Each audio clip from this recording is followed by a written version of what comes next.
everybody. I'm Skip Alzheimer. Welcome to the AV Geeks Lunchtime Streaming Show, where we watch old 16mm films and comment about them. I'm back. We were back from our travels. We were in Greenbelt. Oh, my hair's... Alright, stop looking and thinking about my hair. It doesn't matter. It will never be right. We were in Greenbelt. We did a home movie digitizing weekend at the old Greenbelt Cinema. It was great. It was all the film slots were filled. Most of the video slots were filled. It was a great time. And I got some photos. Here's me with a mobile telecine scanning. And what was great is, besides us being supported with coffee and such, Bill Sudbrink, who watches our show, came by from Silver Springs, and he brought us donuts. Because coffee's great, but Sunday donuts, man, so great. And so it was a much needed sugar boost. It was great to meet him in person. Bill, thank you. He's been a long time viewer, and it's always great to meet you guys in person. So slowly, as we get more and more out in the world doing shows and doing events like this, I'll be able to meet more of you, and that's pretty exciting. Here is a film that was made post-World War II about potentially working in the fire or police services. Enjoy. Your life work.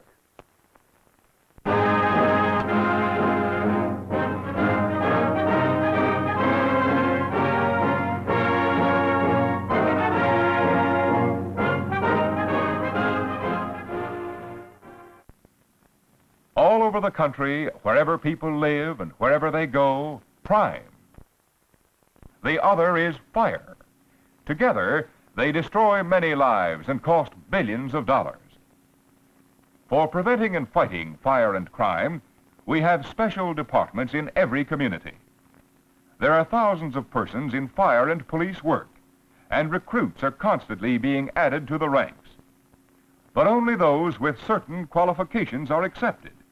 For instance, to become a fireman in most municipal departments, a candidate must first take a civil service examination for physical and mental fitness. Those who pass are placed on an eligible list in the order of their marks. From this list, the fire commissioner selects men for special training under the drill master, who supervises the school for probationary firemen. There is very little bookwork in this school. The emphasis is on learning by doing. First, the candidates must become familiar with the things used in fighting fire. They study the various types of hose couplings and the street hydrants installed in their city. They learn the purpose and proper use of many tools and how to meet special problems such as handling electrical wiring safely. First aid, too, is a very important part of a fireman's training. But it is in the strenuous practice drill that the probationary fireman finds out if he is really suited for the work. In these sessions, the men are put through the same actions that they may experience in a real fire. Getting hoses into a building calls for top speed, yet safety precautions must be observed. Nowadays, the use of pompier ladders at a fire is an unusual occurrence. But the fireman must prepare by practice to meet any emergency. Teamwork is the firefighter's byword. It is essential in nearly everything they do. Teamwork is especially noticeable in handling the life net, which is moved quickly to catch a dummy representing a person leaping from a burning building. Skillful use of the net has saved many lives. Training in the fireman's school is augmented by real experience in fire companies. And whether a probationer is accepted as a permanent fireman depends on his company record as well as his fire school record. But being appointed doesn't mean that training is completed.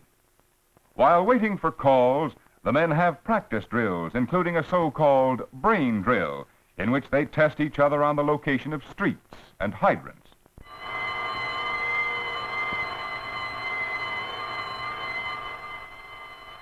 There is action, thrill, and adventure in fire service. But most of it is just plain physical hardship under dangerous conditions. It calls for young men with good health, mental alertness, and a willingness to risk personal injury, even death, in protecting the lives and property of others. Although a fireman's duties are essentially the same no matter where he is employed, the nature of a police officer's work depends on what force he belongs to and his specific assignments. There are numerous types of law enforcement agencies, including village, county, state, and city police. There are also various federal agencies. But comparatively few persons are employed in federal police work. City forces employ the largest number of men, and it is here that all typical major police activities are found. Protective patrolling is one of the major activities. Officers are assigned districts or beats which they patrol on foot or by motor. A patrolman's job is to observe everything, the people, the buildings, and the vehicles. He is on the lookout for possible violations and for conditions which may endanger the safety of people or property. Traffic regulation is another major police activity, calling for the efforts of many officers. But this work includes much more than directing traffic. Some officers are assigned to accident prevention or traffic engineering work. Investigation of traffic conditions to find out where signal lights and other control devices are needed is one phase of this job. Other policemen specialize in accident investigation, entailing countless duties in gathering evidence and disposing of cases. Criminal investigation, another major activity, requires the employment of many detectives or plainclothes men with special skills and knowledge for solving various types of crime. Some detectives concentrate on investigating burglaries, collecting evidence and information to aid in finding and prosecuting the guilty persons. But burglary is just one of many different types of crime. The Detective Bureau of every large police force has other specialists trained to handle such crimes as homicide, forgery, arson, automobile theft, shoplifting, and so on. A vital aid in criminal investigation is the Crime Detection Laboratory, where latest scientific methods for solving crimes are employed. The experts in the lab cooperate with detectives and uniformed police in many ways. Here, a chemist is applying acid to a firearm to reveal the serial number which was defaced by the criminal.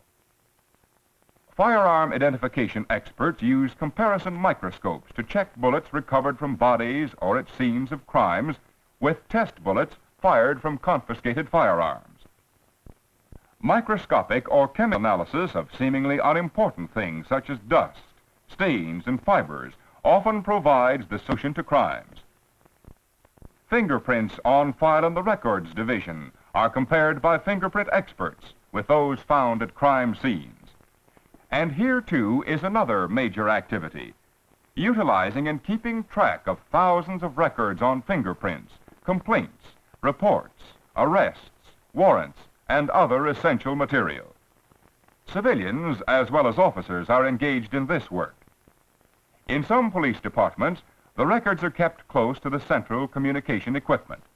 Thus, necessary information is near at hand when complaints and reports come in, or when messages are sent by teletype, phone, or radio to stations and patrols or to other law enforcement agencies. The operation and maintenance of communication equipment is one of many phases of police service requiring special training. Guiding children into good citizenship is a primary aim of modern police work. Crime prevention, which deals mainly with juvenile problems, calls for the assignment of police women as well as policemen. It requires a thorough understanding of the laws affecting children and ways to cooperate with parents, schools, and social agencies. The physical and educational requirements for entering police work depend on the type of force, its location, and administration. Civil service entrance examinations are required by most city and state forces. Village and county policemen are usually appointed or elected. The FBI has the highest entrance requirements of all. In order to qualify as a special agent, an applicant must be a graduate of a law school, an expert accountant, or have had a constructive type of law enforcement experience.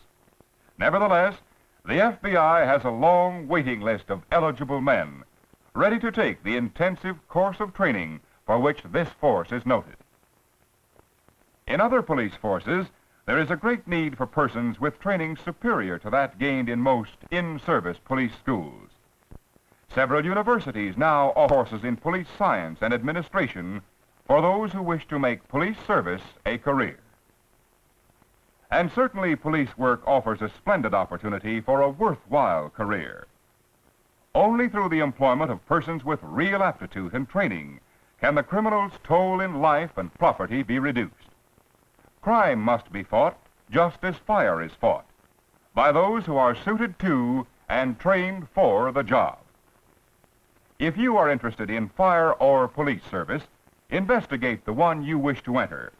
Find out what the requirements are and make plans to meet them. Devoting yourself to the public welfare by entering fire or police service would be an admirable choice as your life work.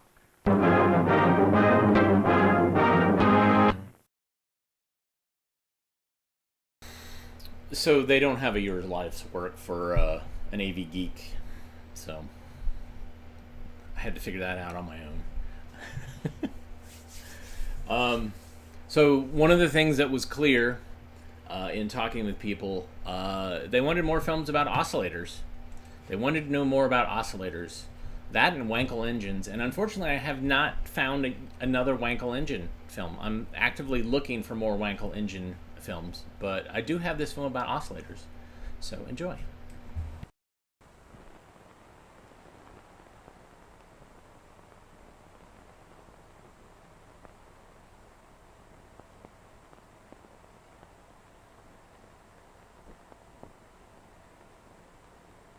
The oscillator is of the Hartley type, which, as you know, has a tapped inductor.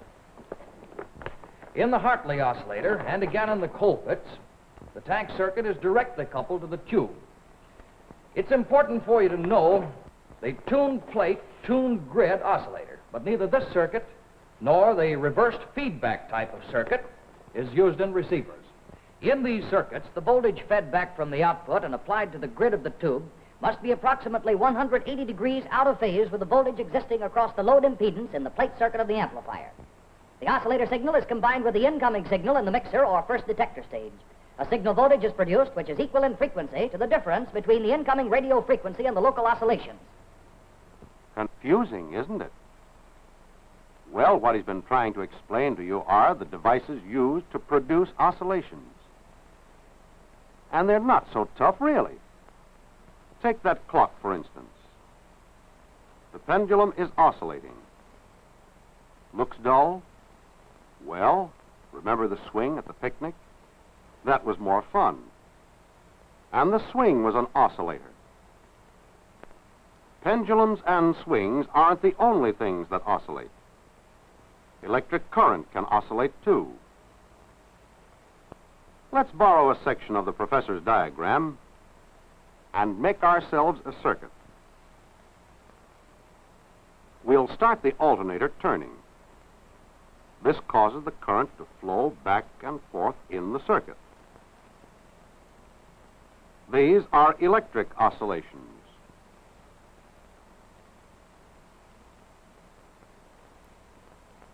The faster the alternator turns, the faster the current oscillates.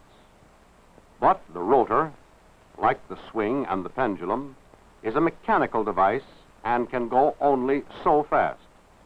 Electric oscillations, like those used in radio, are much faster than this. If you want to spend your liberty listening to something like this,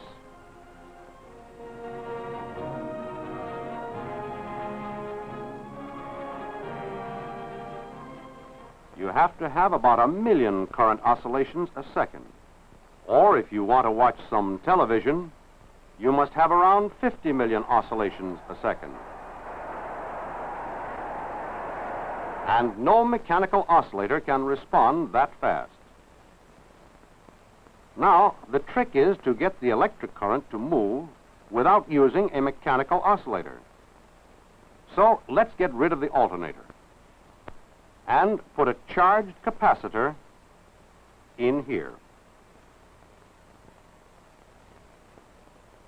Now the only moving part of the oscillator will be the electric current itself.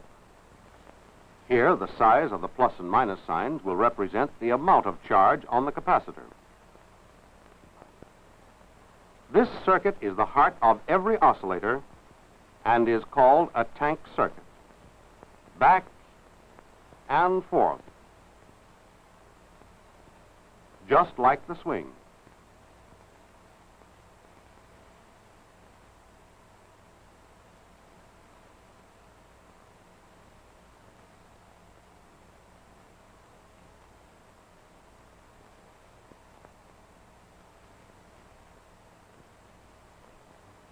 To start the girl swinging, you had to pull the swing back, and to start the current oscillating, you had to charge the capacitor.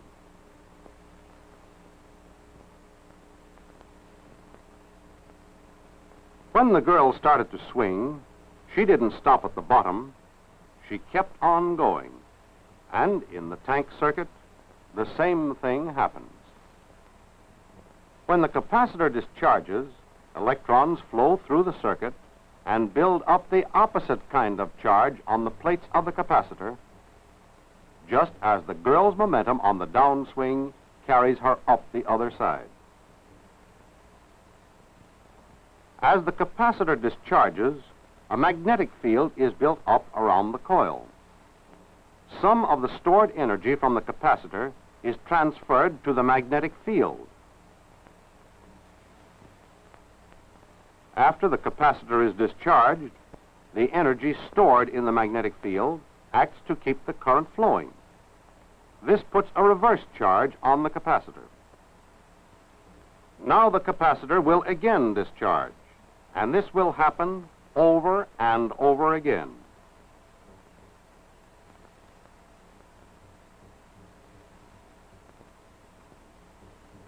In the same way, the girl keeps on swinging. But she won't keep swinging forever. Neither will the oscillations in the tank circuit. They will die out because energy is lost mainly in the form of heat due to resistance. You can keep the swing going by giving it a little push each time. But how are we going to do the same thing with the tank circuit? If we could add a little energy from outside, the circuit would keep on oscillating. We may try operating the switch. But it is difficult to time the switch accurately and impossible to operate it fast enough for high-frequency oscillations.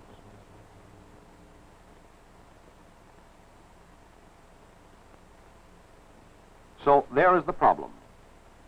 To provide a device which will supply the needed energy rapidly enough and at the proper time to keep the circuit oscillating. Let's see how we can use a vacuum tube for the purpose. We shall start with a simplified amplifier circuit. A small input voltage applied to the grid will be amplified into a much larger output in the plate circuit. If we connect the tank circuit between the grid and cathode of the amplifier, the oscillations, when set up in the tank circuit, will cause changes in the potential across the grid and cathode of the tube. These signals will produce an amplified output in the plate circuit.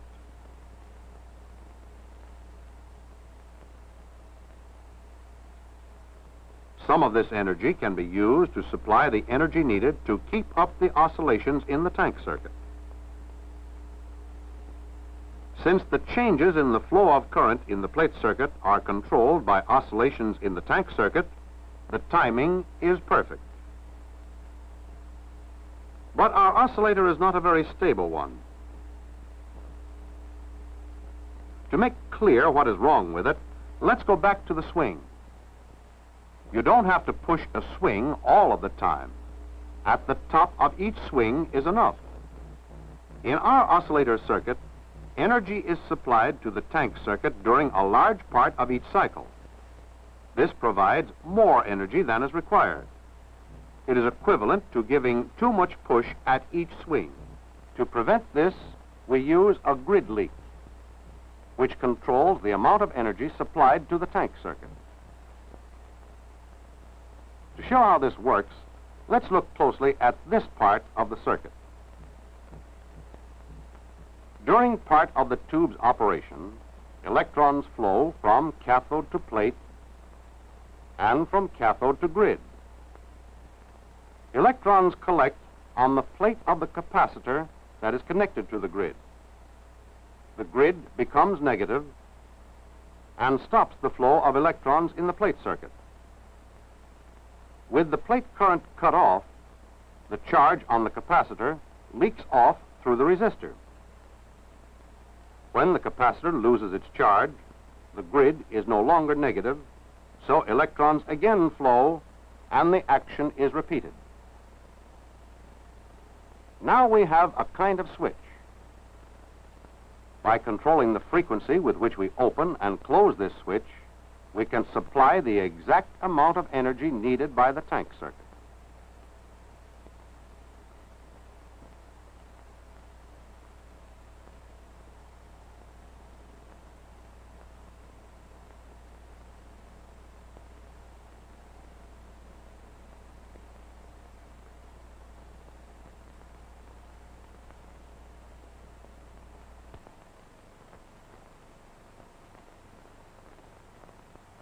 The oscillator is truly a remarkable device. By using an oscillator, the superheterodyne receiver provides definite advantages over other types of receivers. More uniform amplification, greater sensitivity, and finer selectivity. Wait a minute, Professor. Is the superheterodyne receiver the only place you use oscillators? Circuits of this kind are employed extensively in many other applications. The portable low-power transmitter used by the armed forces. Yes, he's right. For instance, without the electronic oscillator, we wouldn't have these. West mortar fire. Dog, 1. Salvage boat, stand by Red Beach. This is Pat. Enemy latitude 0300. 41, Victor, 61. 41, Victor, 61. This is 0, Victor, 61. If all of our oscillators operated at the same frequency, we would get something like this. Mortar Victor, fire. 61. Dog, 41, Victor, 1, 61. 2, This is 0, 7. Which would be somewhat of a mess. With the swing, we can change the time. Hey!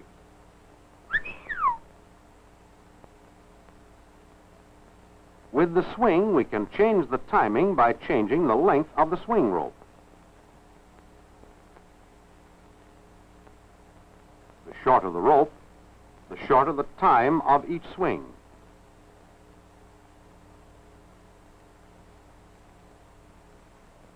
Now we can do the same thing to our oscillator in one of two ways.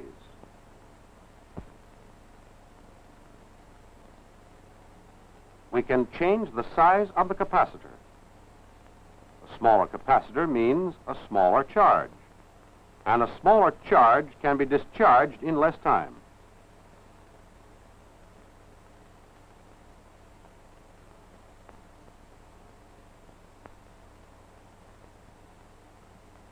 We can also control the frequency of oscillation by changing the size of the coil. For variety, let's try making the coil larger. Since the coil is larger, more energy can be stored in its magnetic field, so it takes longer to give up this energy. This means slower oscillation. So it's easy to remember. Increasing the size of either the coil or the capacitor cuts down the frequency.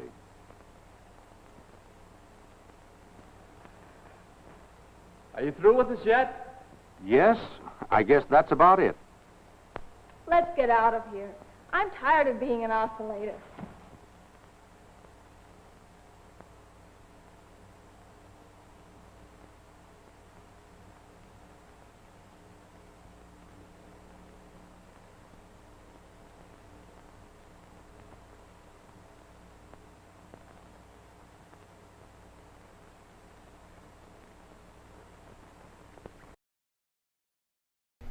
this is a great example of folks at the Army Signal Corps who were working on these films, trying to come up with some way to take the driest lectures, like they were hinting at the beginning, and like making it at least a little bit more interesting. And like, well, let's put a pretty girl in it, and like, let's talk about liberty. Like, you know, these are things that folks in the military are looking forward to, and so somehow we'll combine that. I don't know, get their interest in some way. Pretty great though. And I learned something. Learn something all the time when I watch these films, and that's kind of the accidental part of this. Is like, oh, I didn't realize that. All right, here's Living in the United States, second edition. Enjoy.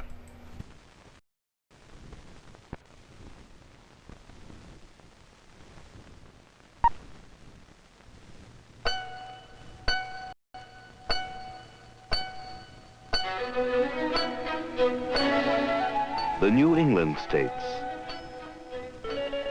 the Middle Atlantic states, the Southern states, the Midwestern states, the Plain states, the Southwestern states, the Rocky Mountain states, the Pacific states, the United States.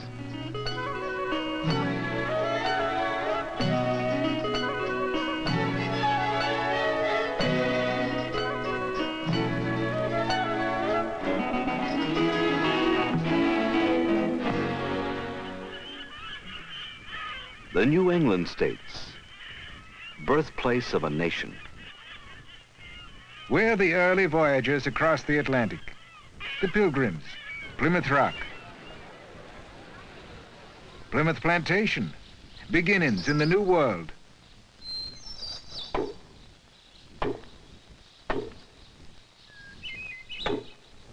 Time-worn mountains,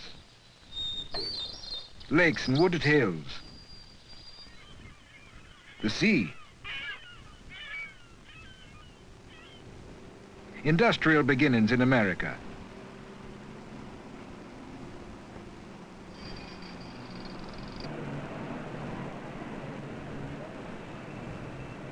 Growth, development, modern New England. But the past is still important in the New England states. The Middle Atlantic states, urban complex. We're people, millions of people. People crowded together, living, playing, working. We're industry, heavy and light. Steel, shipbuilding, coal mining,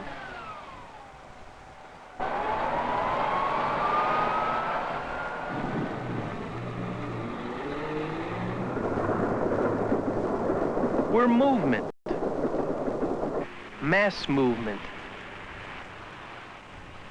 goods, and people.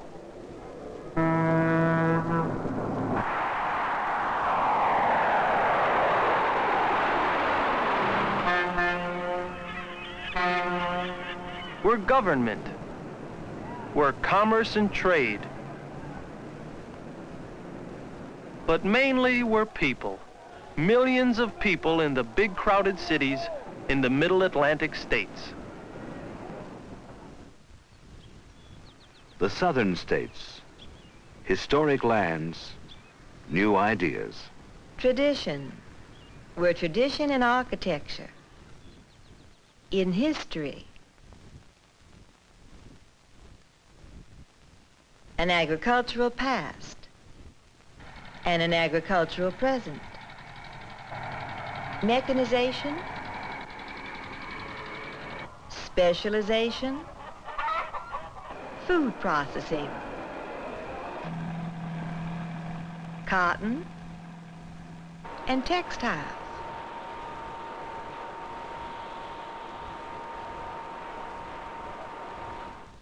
forests, and furniture.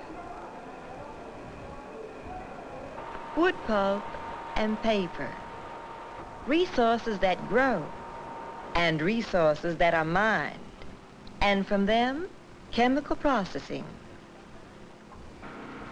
The Mississippi, world trade route, river of history. We're growing, in touch with the past, living in the present, looking to the future. Atomic power, space, we're still making history in the southern states.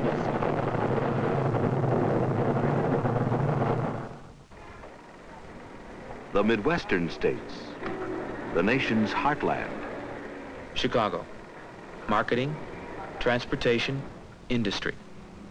Big industry.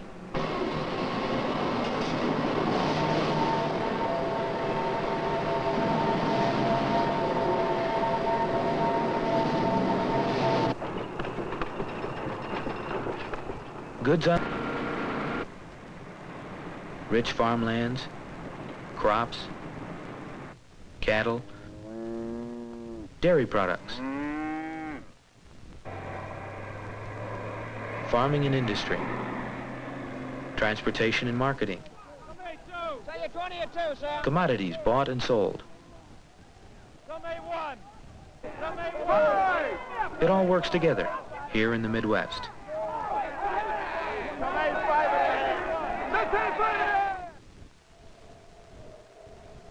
The Plain States, meat and grain. Where there's enough rain, corn. Where there isn't, wheat. Livestock fed by the grain we grow. Technology. And one man doing the work it once took many to do. Mechanization on a big scale.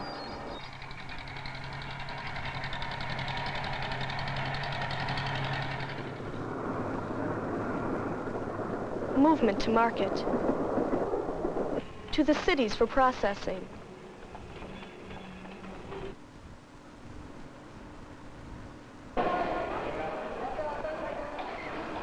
Grain. And meat.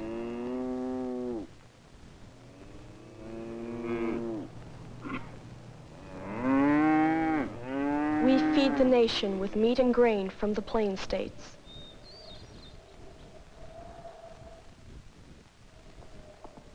The southwestern states, growth in the desert.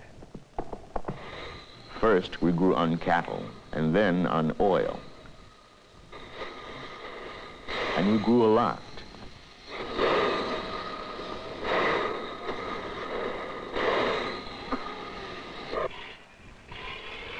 We had cotton, high-grade cotton.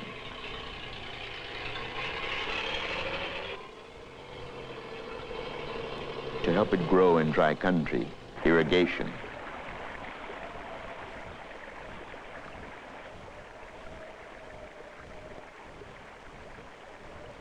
Irrigation for fruit, too. Mineral wealth.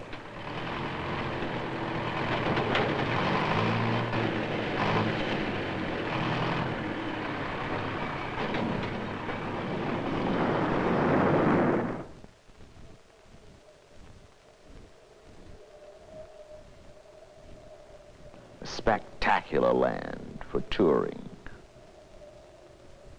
for retiring, for living. We're growing under blue skies in the warmth of the Southwest.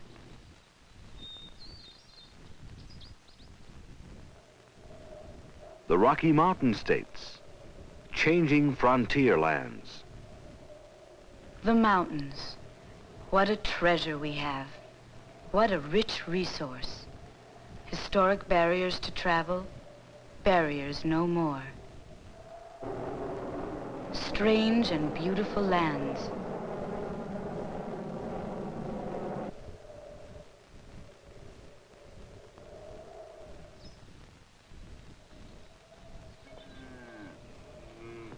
grazing lands.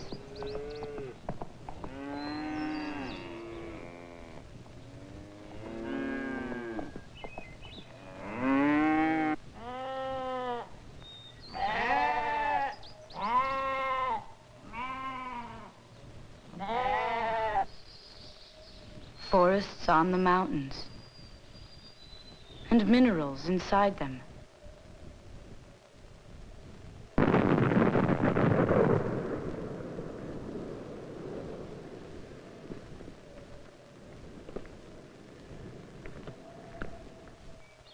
Mining and smelting.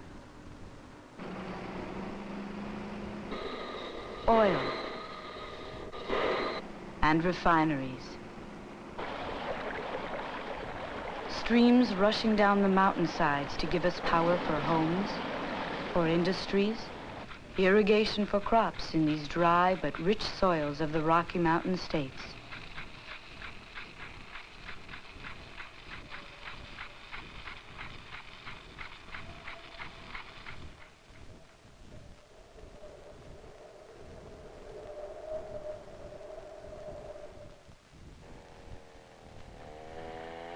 The Pacific states, variety and change. We work using the varied and plentiful resources. In the northern forest, lumbermen.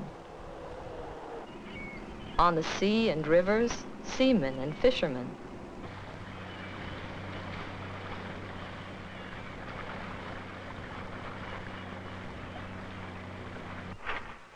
Fruits from the responsive land and mild climate.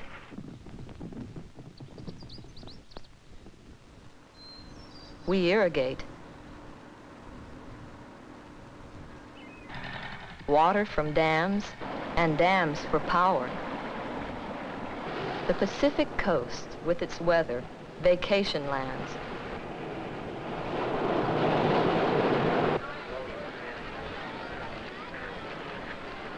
We're people and cars and places to go.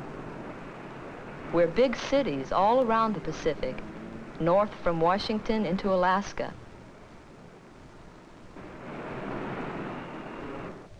From the mountains of Alaska across the Pacific to the mountains of Hawaii and its sandy shores.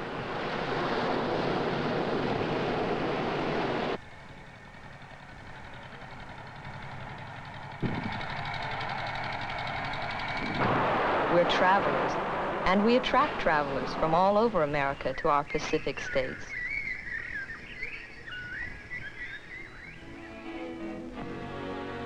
The Pacific states. The Rocky Mountain states. The Southwestern states. The Plain states. The Midwestern states. The Southern states. The Middle Atlantic states. The New England states. The United States.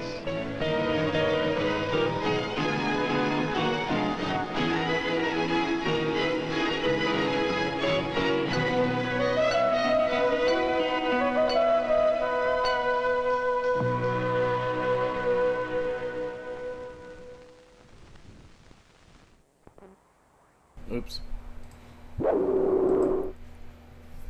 Oops, hit the wrong thing. Yeah. So that's actually, this film is actually kind of an intro to a whole series of those Cornet films that basically, at the beginning they talk about, you know, the Northeast and the mountain states and the blah, blah, blah, and the blah, blah. So I have a bunch of those that we can bust out with at some point, but, yeah. All right, so the next film I got, I'm surprised I haven't shown this, and I apologize if I have. I couldn't find it in the database, but or in the spreadsheet that I have been putting together that lists all nearly well, 4,225, 30 films that we've shown over the last several years, couple of years. So I apologize again if this has been shown, but it's a pretty great one. It's called On Impact. Enjoy.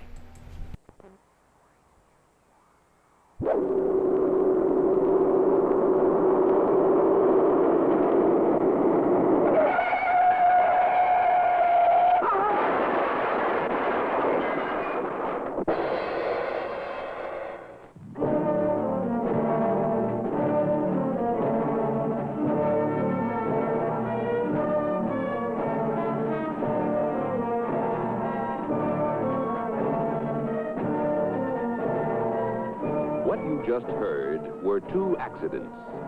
The first was the car crashing into an object. The second was the car's occupants being thrown against parts of the car's interior, or being thrown through open doors onto the highway. It's this second accident, this accident inside an accident, that causes human injuries. When a car hits a tree and stops suddenly, the passengers continue moving forward. Forward, that is, until they strike something inside the car, like the steering wheel.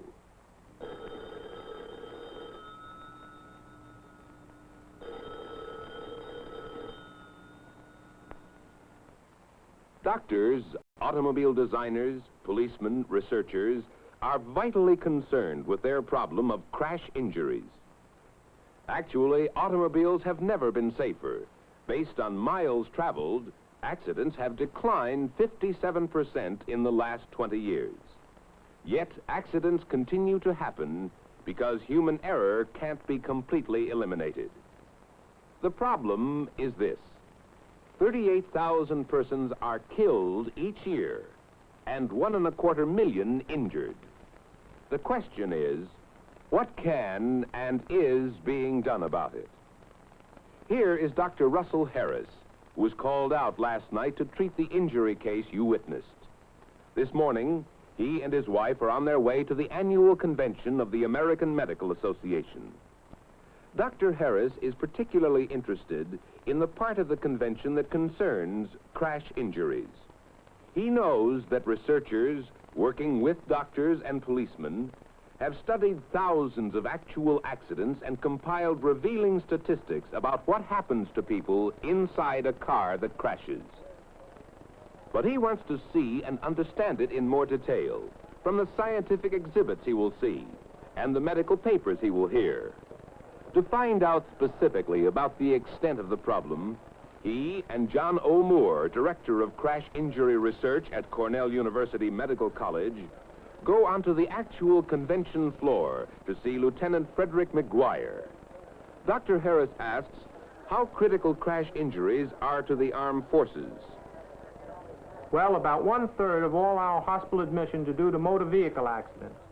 And about 85% of all our off-duty hospital admissions are due to the same cause.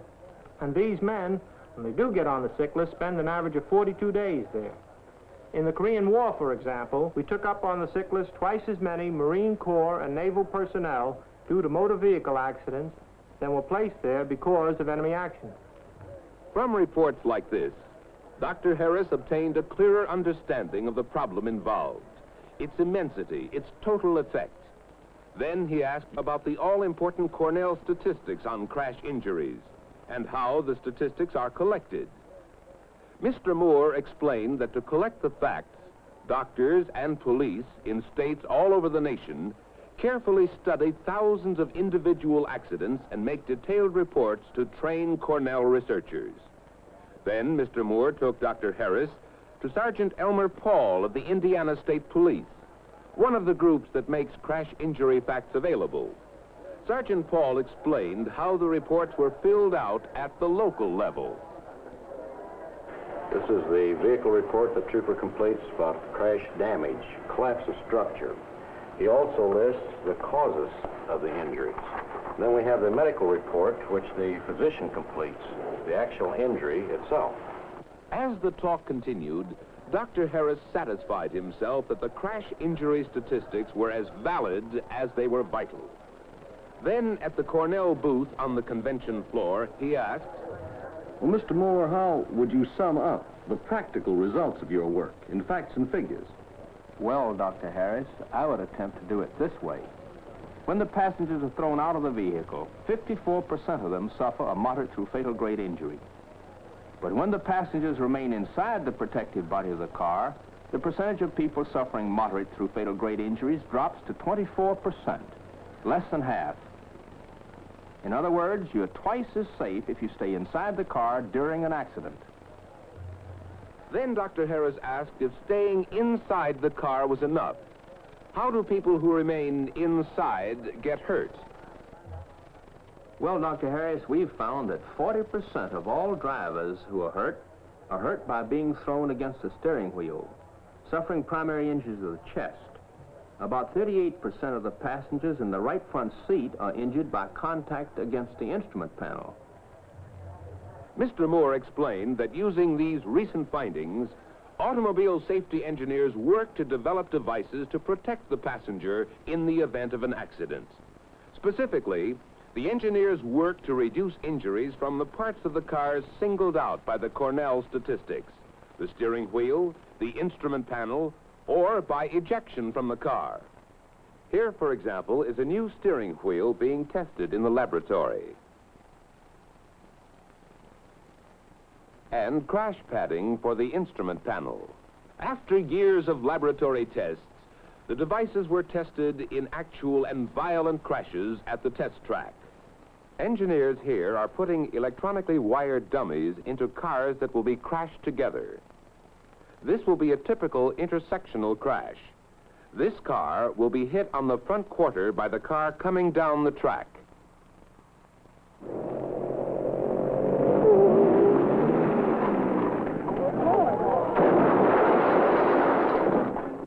In slow motion now, notice how the safety belt protects the right front seat dummy from the windshield, while the unbelted dummy in the driver's seat crashes into the sun visor and windshield area. And here is the same crash as you would see it from the rear seat. 20 feet to go. Each dummy and each car is literally covered with devices to let the engineer know what forces are unleashed in the crash.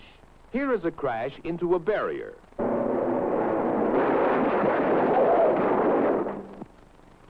Dr. Harris now knew how the crash injury statistics told automobile engineers which parts of the car caused the most injuries.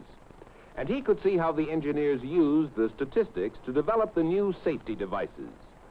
For a closer look at them, he returned to Sergeant Paul's exhibit and asked for a description of the devices available. Here we have the new door lock, which is an improved version over last year's. We have a crash pad on the instrument panel, which will absorb force. We have the safety belt to retard the forced ejection of occupants. We have here the padded sun visor, which will protect the head in a forward impact. And we have the new steering wheel with the recessed hub, which is much better than the previous type steering wheel. So Dr. Harris saw that something really significant already had been done to reduce the problem. But as a doctor, he wanted to know what he could do in his day-to-day work to help.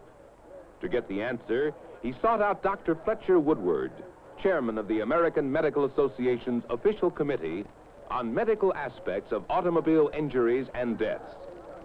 Dr. Harris asked about the role of a busy physician. A physician should be interested both in the prevention of these accidents as well as in the definitive care of the injured. And in consideration of prevention, he should consider these conditions of the nervous system. For instance, does the patient have epilepsy? Is this patient senile?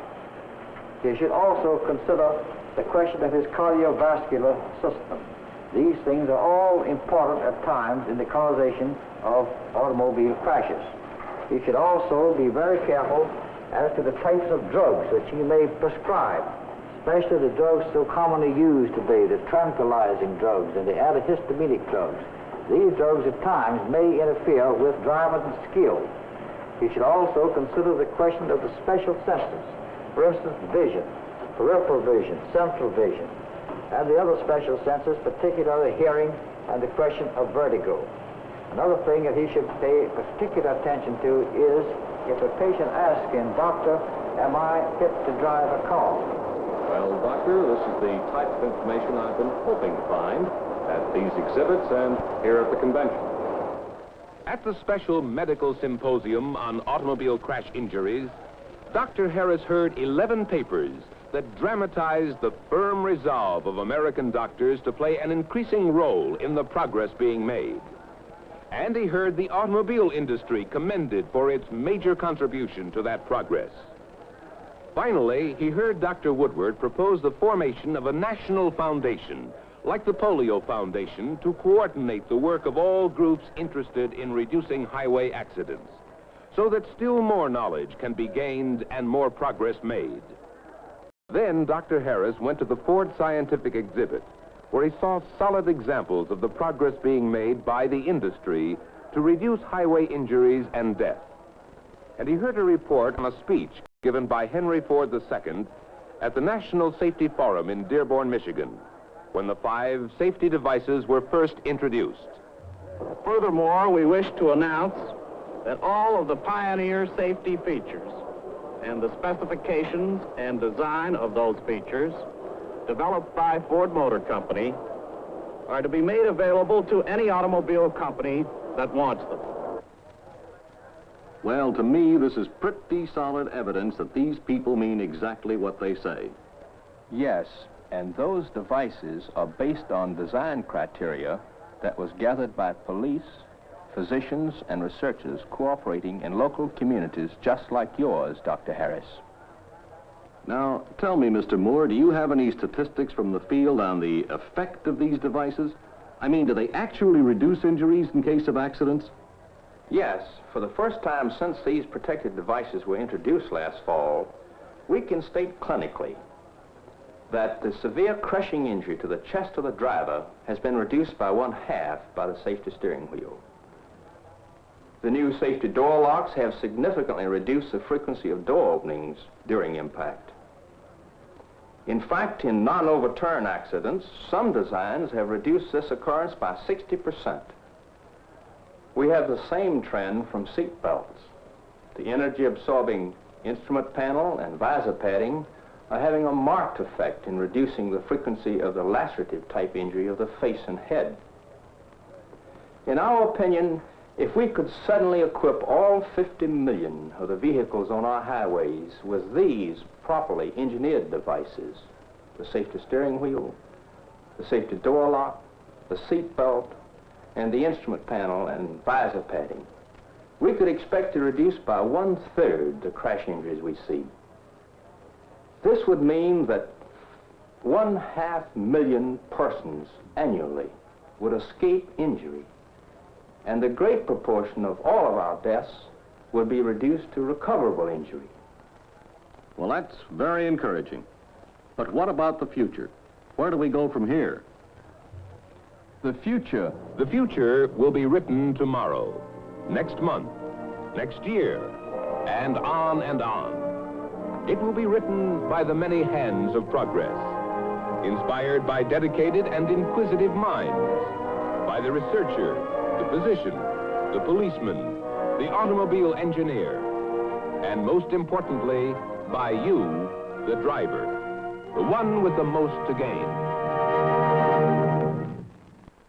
In presenting this film, the American Medical Association acknowledges the cooperation of Ford Motor Company and its contribution to passenger safety.